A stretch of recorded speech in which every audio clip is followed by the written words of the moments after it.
We're Dr. Sandra Southard, Dr. Fern Webb, Dr. Juan Luque, and Dr. Lourdes Vazconde Garbonate, co-leads for the Community Outreach and Engagement Corps of the Florida, California Cancer Research, Education, and Engagement Health Equity Center.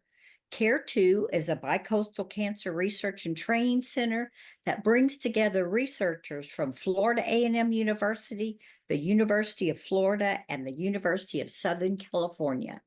We CaRE2 Health Equity Center is funded by the National Cancer Institute Center for Reducing Cancer Health Disparities. CaRE2 is committed to eliminating cancer health disparities and promoting health equity among Black, African American, and Hispano and Latino adults living in California and in Florida. Our center focuses on 3 specific cancers: prostate cancer, pancreatic cancer, and lung cancer. We want to welcome you all who are listening to our We CaRE2 podcast. Now we would like to introduce you to our host for this first season, Pastor Rhonda Holbert. She's a breast cancer survivor and an advocate, and the founder and CEO of the Celebrate Life Cancer Ministry, which is a nonprofit multicultural organization available to anyone affected by cancer and their families. Pastor Rhonda also serves as one of our CaRE2 Community Advisory Board members. Well, hello. I am Pastor Rhonda. As we explore the journey of resilience and triumph with Black cancer patients and survivors. In each episode, we'll delve into unique challenges faced by the Black communities in dealing with cancer and illuminate the intersection of race, health, and hope. And today we have with us Eva Pace, who is a breast cancer survivor, as well as Seretha Eiland, another breast cancer survivor. And I'm going to just jump right in. Thank you, ladies, for being here with us. But I really want to hear about your story. So let's get started by having you share your personal cancer journey, including initial diagnosis, treatment, and life post-treatment as it so fits your life right now. Welcome, Eva. Hello, you're going to start with me. Okay, I am a 69-year-old, obviously African-American woman. I've been diagnosed with breast cancer twice. The first time was 9 years ago. I had the diagnosis early on. I caught it very early. It was at 0 stage, and I had a lumpectomy, radiation after that for treatment, and all went well. The second time, which was just 4 months ago, I was diagnosed again. I went in for the mammogram as usual, and they, of course, asked me to wait, and I said, okay. They did another scan. Then they wanted a biopsy. They wanted an ultrasound, and they wanted a biopsy. And they said that they saw something. They weren't sure what it was, but it was something. And I've had, obviously, mammograms for the past 9 years from the first diagnosis, but something about this one felt different in me. It just felt reminiscent of the first time. And so, sure enough, as the biopsy came back, there was breast cancer again. This time, it was in the left breast. The first time, it was in the right breast. I decided, and this was also at an early stage, that since this had happened twice in both sides, that my girls were not favoring me anymore, and it was time for us to part ways. So I opted for a double mastectomy and subsequent reconstruction during the same procedure. The reconstruction tissue was supposed to be removed from my thigh area as opposed to the abdominal area. And Instead, my doctor told me that they've had a lot of success with the thigh area, that the recovery time is a lot less, and that it's not as painful. The problem with that was, he said, the only thing is you'll probably have a scar on both sides. And if there's no problem unless you're in bathing suits all the time. Well, he said that. And as a matter of fact, I do water aerobics 5 days a week. So I was one of those people in a bathing suit all of the time. But I said, okay, this is what we need to do. I talked it over with my family, and we all thought that this was the best choice. I wanted the reconstruction. I felt like everything had gone so smoothly the first time that it would go smoothly this time. He told me I had a 95% success rate. Those odds sound really good to me. And so I said, okay, let's do this. It's still early. Well, as it turns out, I fell into the 5% as opposed to the 95%. And there were complications with my surgery. The surgery was supposed to be 6 hours, where there were surgeons working on my top area and surgeons working on my bottom area at the same time, because I wanted everything done. I didn't want to have to come back again. And so the surgeons in the top area removed the breast. They were able to save my nipples. And the cosmetic surgeon removed the tissue from my thighs. And he attempted to apply the tissue to my breast area. The reason for doing the tissue was because I was told that if I use my own tissue as opposed to having implants, that there was a less chance for infection because it's my own tissue. The implants are a foreign object being inserted into my body, and the tissue would just blend in because it's my body. Well, that didn't happen. I was on the table for 10 hours as opposed to 6. And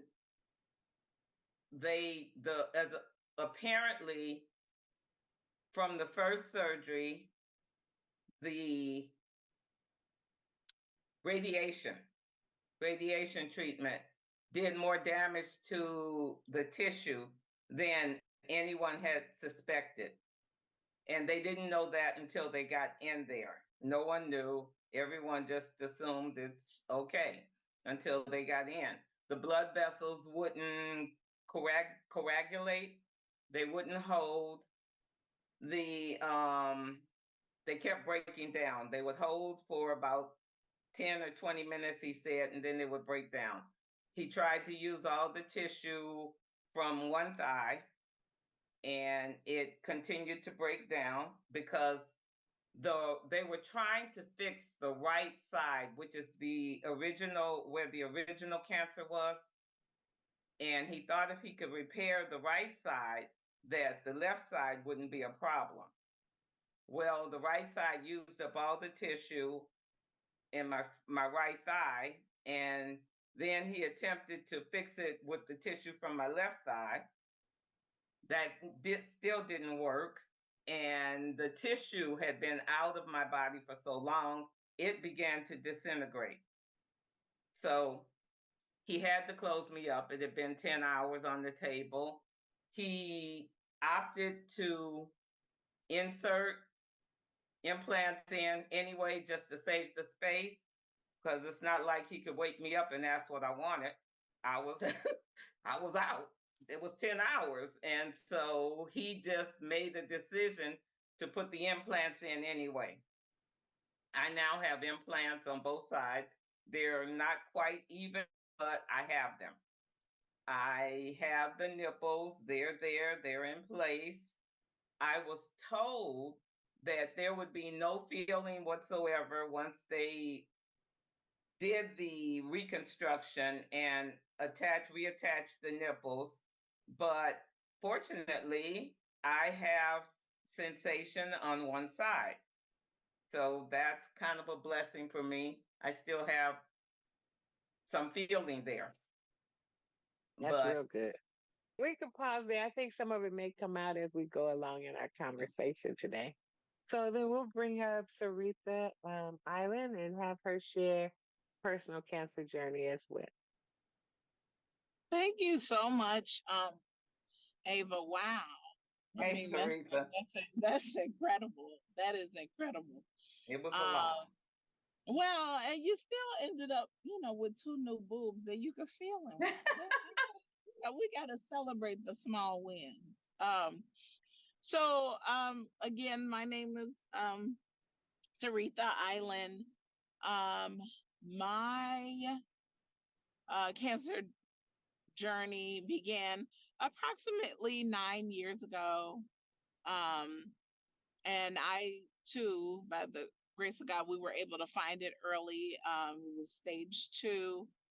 At stage 2, I opted to do the full Monty as well because I just wanted to make sure that we took care of it the first time. So I started with chemo to see if we could shrink. There were two tumors right at the 12 o'clock mark on my right breast. And I opted to do chemo to see if we could shrink them because they were a nice size. And we did the chemo, and then we went into surgery. And then following surgery, I ended up doing 36 sessions of radiation. So the chemo was very successful in shrinking the tumors. One tumor completely disappeared after chemo. And then one of the second tumor was so small, it wasn't even, what was left of it from the chemo wasn't even detectable on images. So we only realized how much was left after going in to do the lumpectomy. And this is an important piece because several people ask, well, if the chemo basically, removed the tumors and you couldn't even detect them anymore on our standardized imaging, such as ultrasounds or the mammograms, then why did you elect to do surgery? And the reason why I elected to do surgery is because when they went in to get the tissue, they had clear margins, but once they took the tissue out and they examined it and dissected it, there was still cancerous tissues inside of the tissue that they took out. And it was very small. So what happens if I hadn't gotten surgery, there's a likelihood that cancer could have continued to grow, that they were able to find only through going in to actually get that tissue out. I went on, as I said, and did the 36 treatments of radiation following that. And I was declared cancer free in terms of they were confident that they got everything out as of May 5th, 2016. And then now coming up this year, it will be May 5th. This year will be 8 years of being cancer free. And I've continued to get my annual mammograms. And for the first 5 years, I was also doing a biannual breast MRI and just really close screening to ensure that nothing has returned, and every sense everything has been clear with respect to getting rid of it. I was diagnosed at the age, I was 34, 2 weeks away from my 35th birthday. And today I am 43 years old. So I was diagnosed at a fairly young age, which is another piece that I feel is very important about my journey because, it's still Well, it's becoming unfortunately more common for young women to get early diagnosis of breast cancer, but it's still, really shocking. And some physicians still are not doing a standardized breast exam with the annual exam because it's still, by and large, typically something that they would say numbers wise you would see later in life. Um, but thank God I had a physician that is really thorough and that was doing regular breast exams because he's the one that detected the lump during an annual visit. Awesome. Wow. Anything It's else? amazing the journey that everyone goes through. I'm a cancer survivor as well for 22 years, and this year will be 23. And, they tell you all the time, everyone's journey is different. And this is an Mhm. excellent example of the difference between one person's journey and another. But now let me ask, were there any um, unexpected emotional challenges that you faced during your survivorship? And if so, what strategies did you use to cope with the emotional aspects of your journey? Eva? The emotional aspect, the first time around, I was 60 years old and 61. And my mother had died of cancer when she was 61. So it scared the mess out of me, really, the first time because I just felt like it's happening again. And that took a toll on my emotional state. It really, really did. I was just afraid that nothing was going to go right. I was going to end up the same way she did. That did not happen, thank God. This time, oh my God, there's been a gamut of emotions because I was the 5%. And you never expect that when you hear the odds and someone says, oh, you have 95% success, and you think those odds are great. I'll take those. I can do this. This is fine. Not expecting that you might be the 5% that's left. And that was me. So my emotions went up and down and sideways and right and left. I don't know where they are, where they And went. did you have any strategies of how did you overcome them, or are you still in them? I'm still in them. It's taking me a while because there were a number of complications after that first surgery. And I ended up having a second surgery and then a third surgery. And at that point, I was just paranoid with everything, waiting for the other shoe to drop. And I am speaking to a therapist that helps. My doctor was very, very, very good, very conscientious. He felt as though I'd been traumatized throughout the entire thing. I think he had also.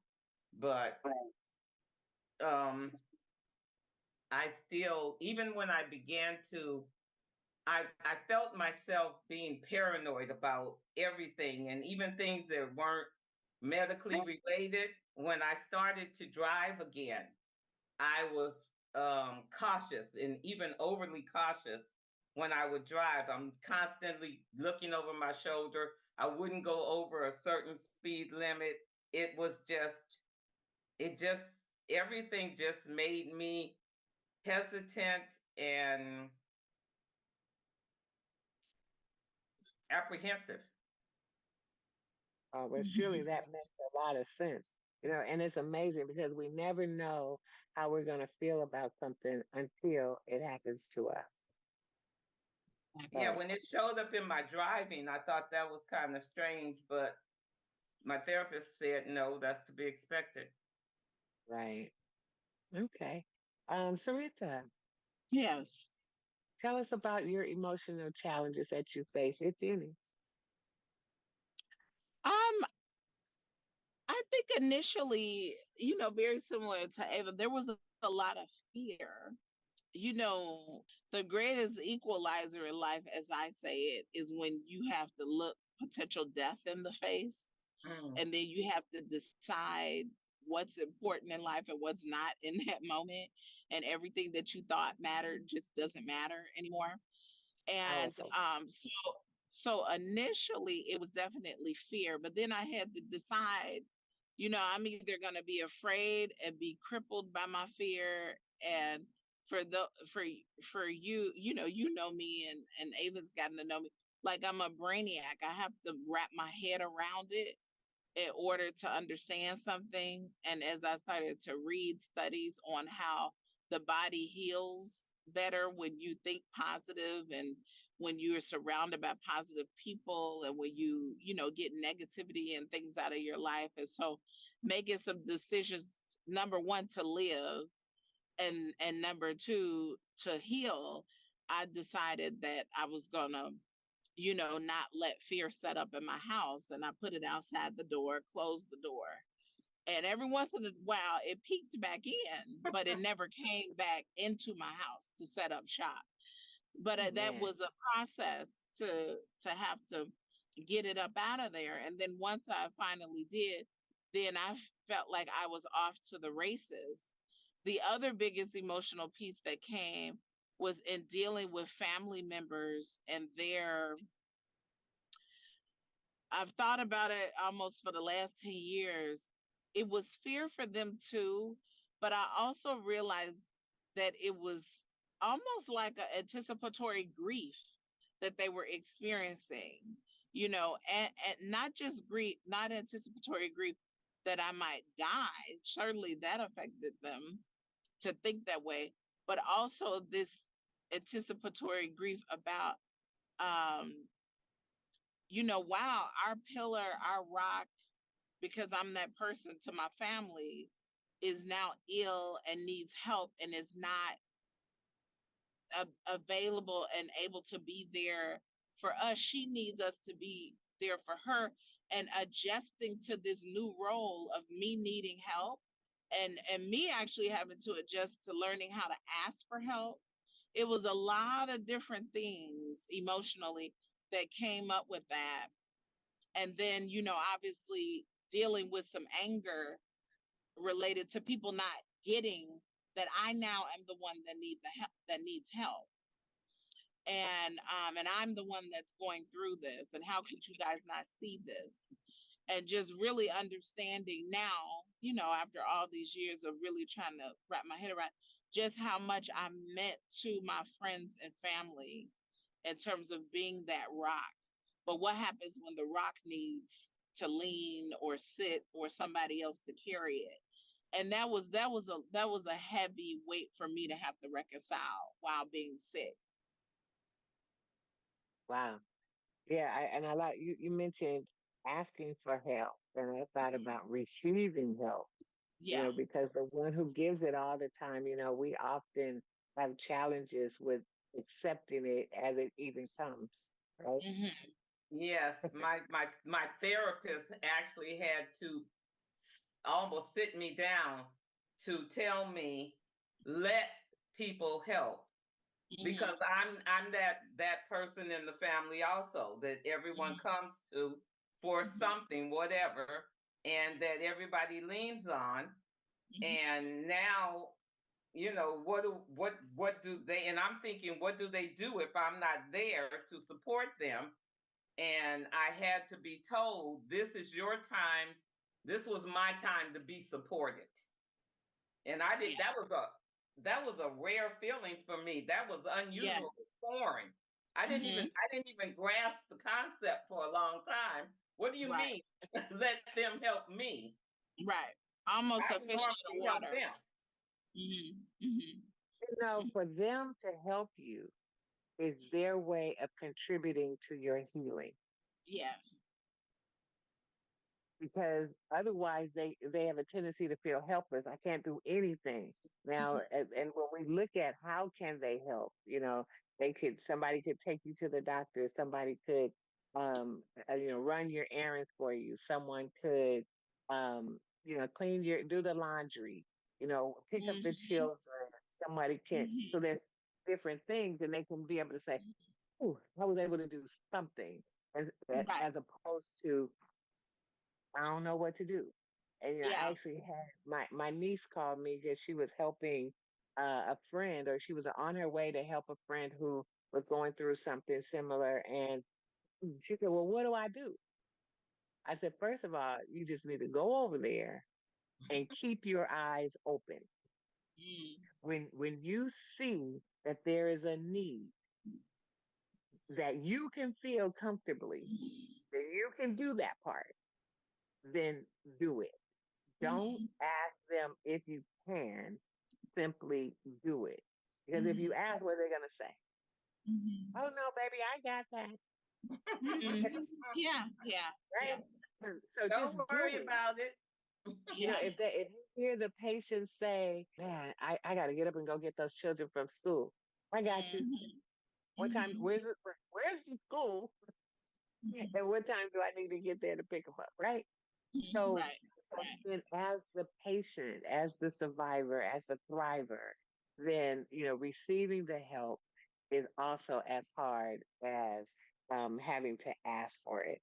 But let them contribute to your healing by allowing them to do that which they feel like they can get done. Right? That has Right. to be Once drilled once into they me. yeah. Yeah, once they adjust to the role, right? Because my family had to adjust to helping me because I'm the helper. So they Mm-hmm. really didn't, it almost was like an out of body experience for them too, to have the roles reversed and to have to help. It was like everybody had training wheels on. Me being the receiver of help and them having to step up to actually help me. Like they just, some of them, not all of them. Of course, my mom knew, but friends and cousins and people, they just were like, it was very few people that just got it. Like, no, this Mm-hmm. is a real thing. This is really happening.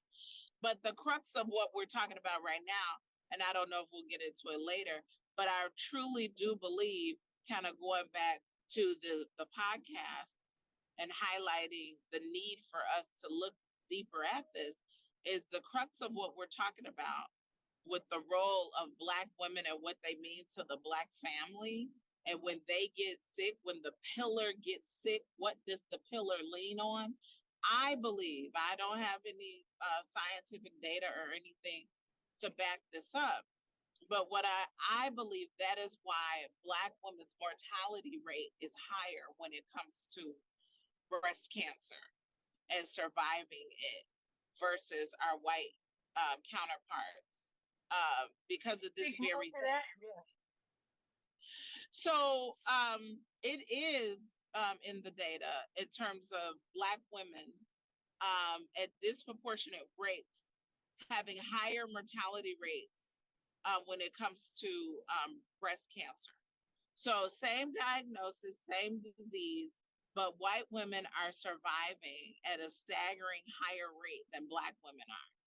And when you really look at the information and the data and you're trying to figure out, and a lot of scientists and researchers are looking at this and trying to figure out why is that, there are a lot of things that come into play, and I'm not as well versed in all of the data or like the top 10 things, even if they've even been able to narrow it down to that. But there is something that's culturally specific.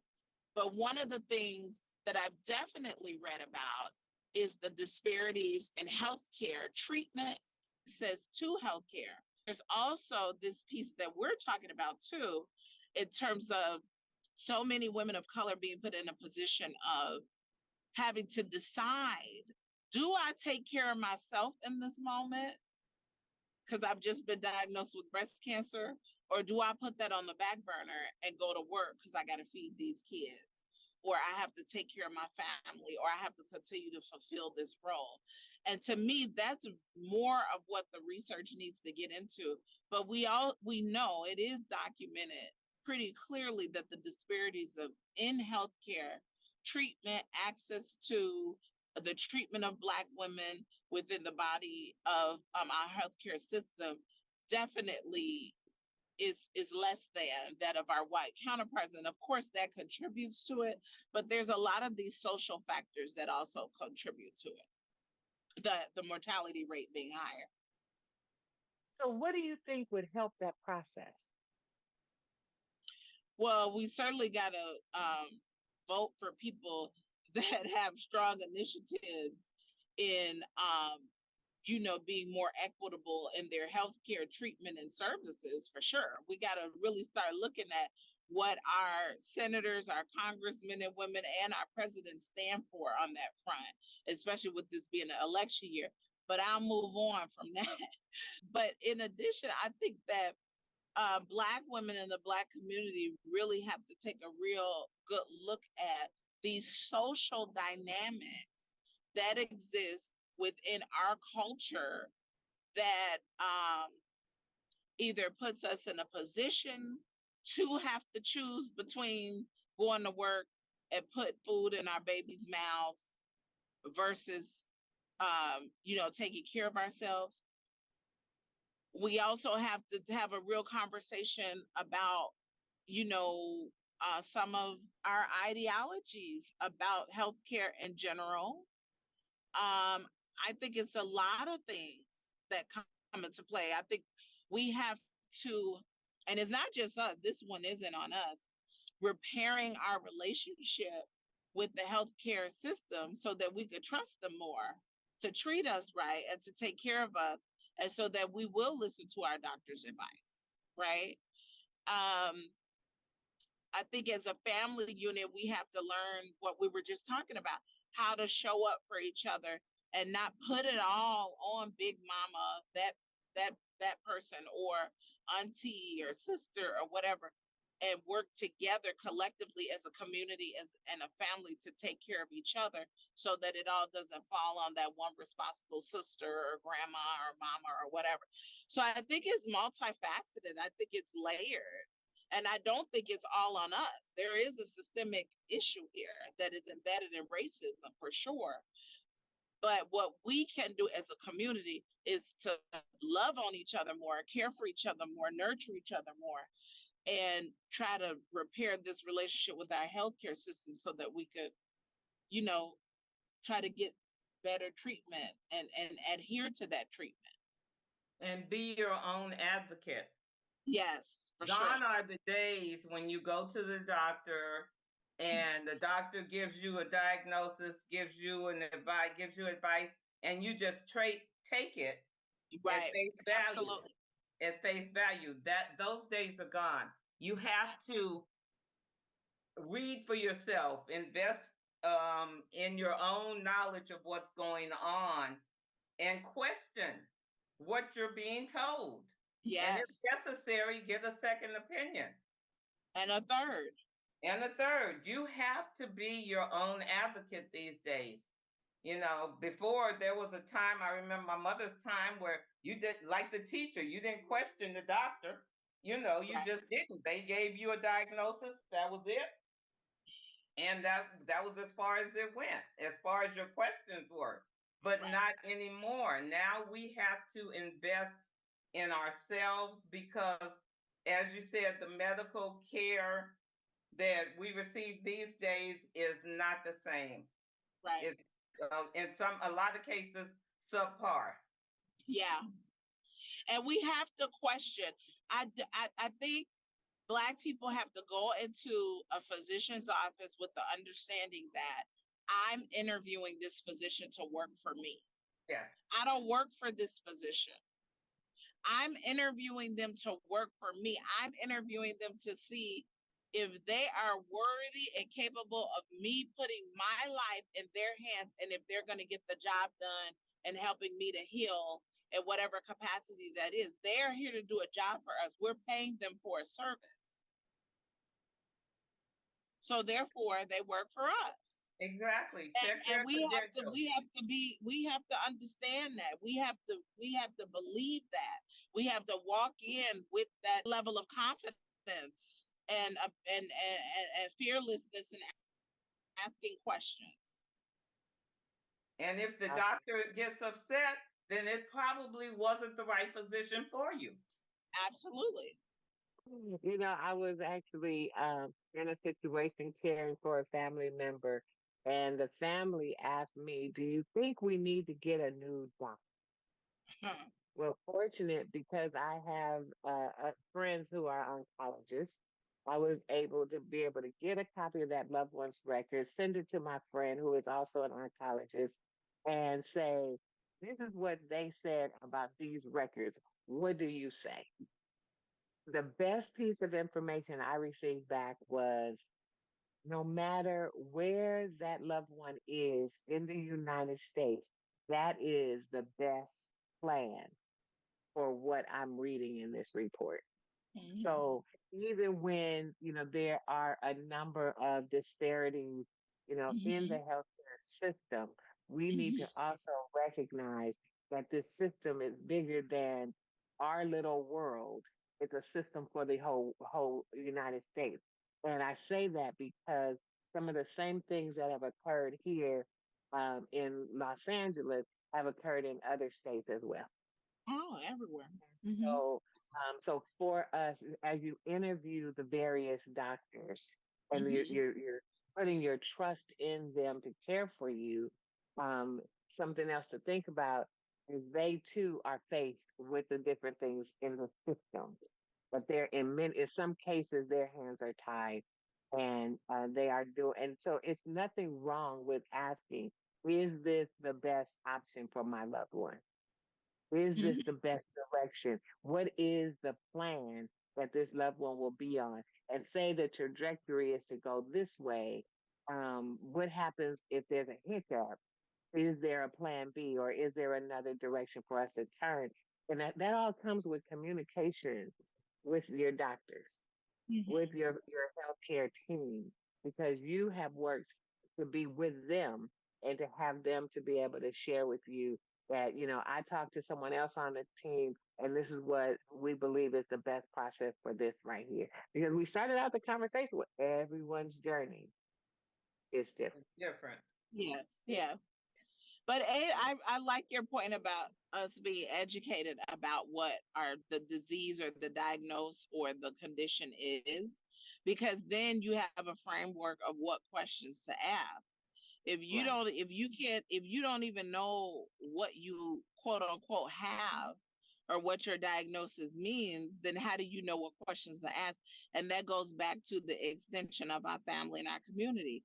You're in shock, you're in a state of disbelief, so you have to bring a trusted loved one with you that can hear with open ears. And then if you are, because so many women have to walk through this process alone because they don't have extended family or they've moved or whatever, then use your phone to record the discussion, and then consult with someone after you meet with the doctor, or go back and listen to it so that you could formulate your follow-up questions during that second, third, or fourth visit when you're of sound mind and you're not just for the first time hearing this.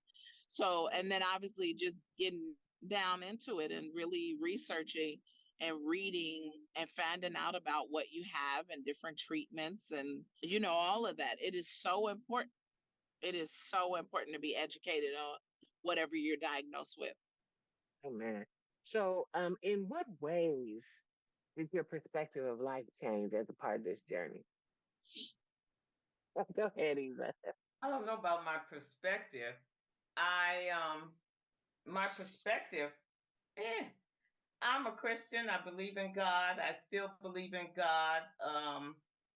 During the journey, I got tired. I didn't give up, but you do get tired. Are And, those two different things? I think so. I Okay, go think for it. when you give up, you feel like all hope is lost. There's nothing there. Nothing can go right. I think when you get tired, you just need to take a rest, take a break, breathe, and then come back to the situation. I had tremendous support from family and friends. Fortunately, Mhm. both my daughters, I'm old enough where both my daughters are adults. And so they gave me support like I didn't even understand they did tell me though. I said, how can you be doing, you guys are doing so much, and they said we learned from you how to do a lot. that that that I still don't even know where to put that, but I love them for it. My perspective though going through this is that you can get through. All is not lost. Like I said, my mother died of cancer back when cancer was this was 30, almost 40 years ago, when cancer was a death sentence, so to speak. And it's not anymore. So I have the perspective that now things have changed. My life is a little bit different. I'm getting back to what I call my old self. But during that journey, things that, I couldn't drive, or the girls wouldn't let me drive. And there were a number of things I couldn't go to, water aerobics, like I said. There were a lot of things that shifted in my life. And now they're kind of shifting back to where I feel somewhat normal again. But I don't think I'll ever be exactly the same as I was before. That's good. Yeah, That's that's good. great. Seretha, how about you? I definitely am. I echo the thought that cancer is no longer a death sentence, which I think is so empowering for people to hear. I know a lot of people don't believe that, but having lived that, it's a real thing. Um, in a nutshell, I learned that strength, love, and courage will carry you through a lot of things. And but for that, I don't know if I could have got through it.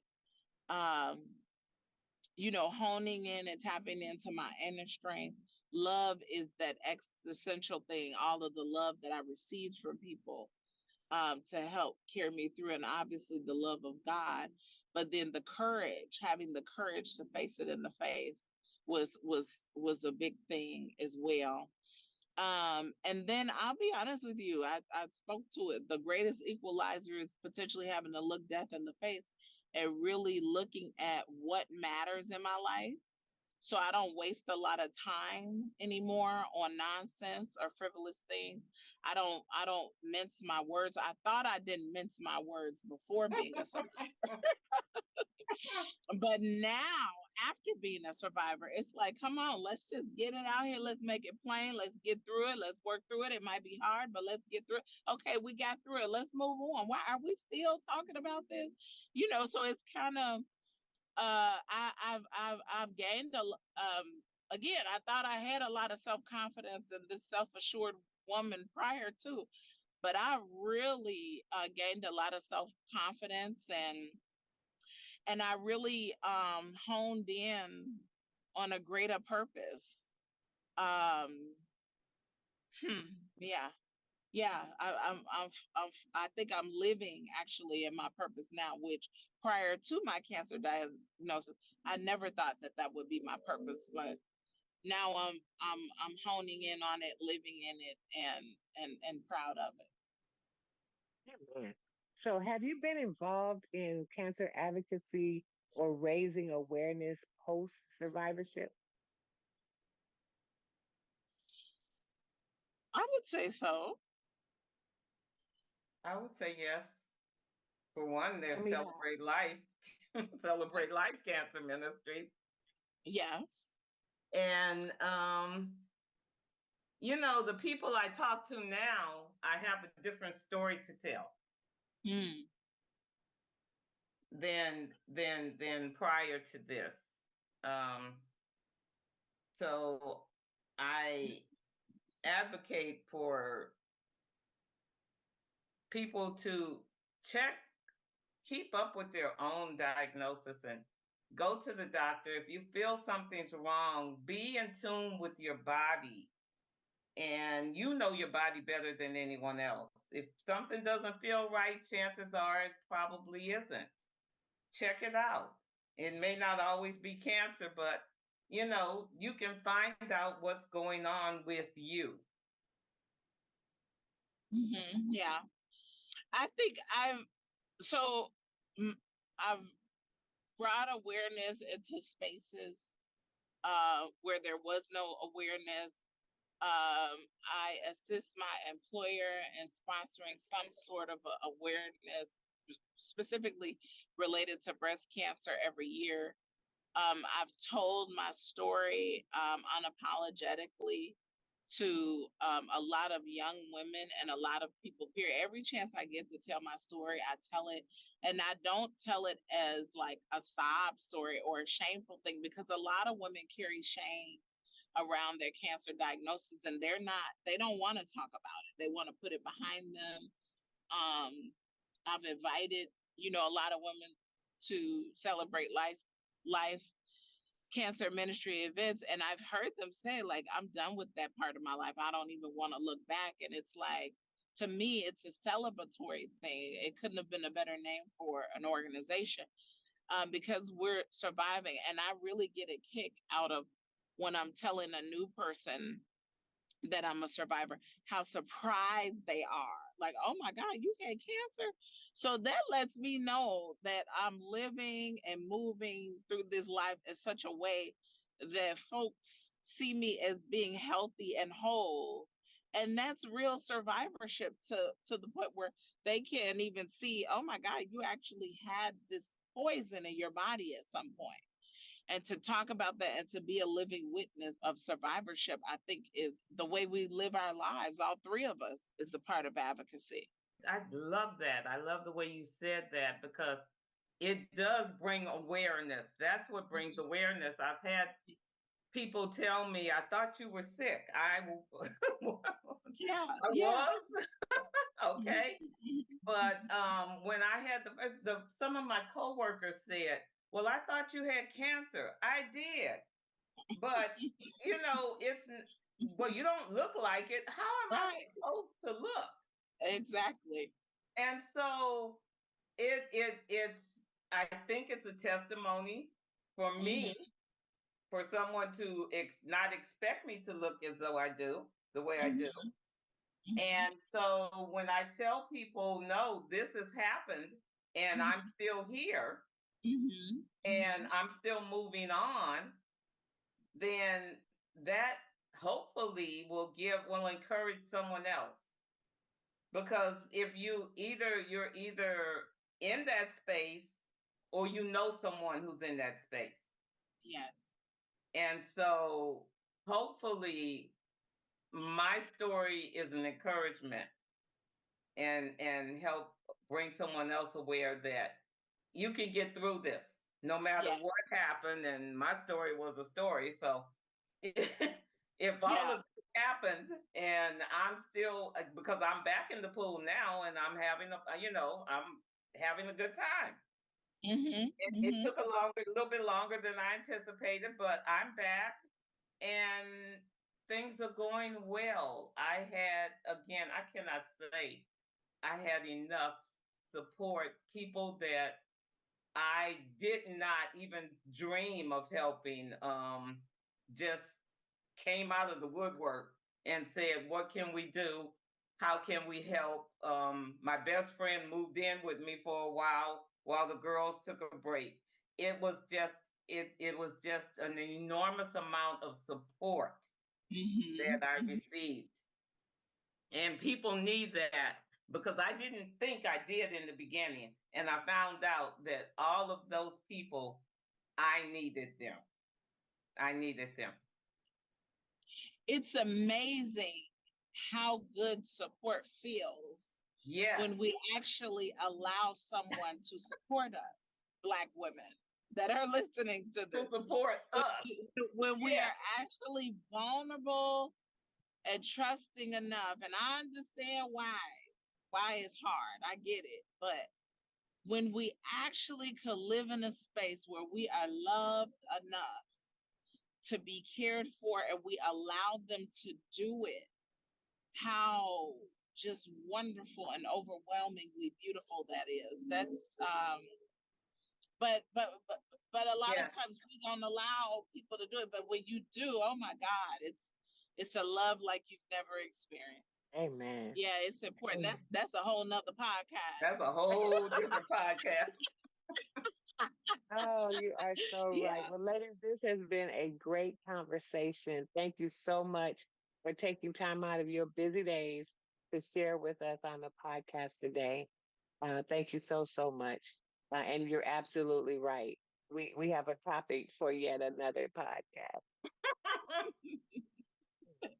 So again, thank you for joining us as we explore the resilience and the triumph in Black cancer patients and survivors.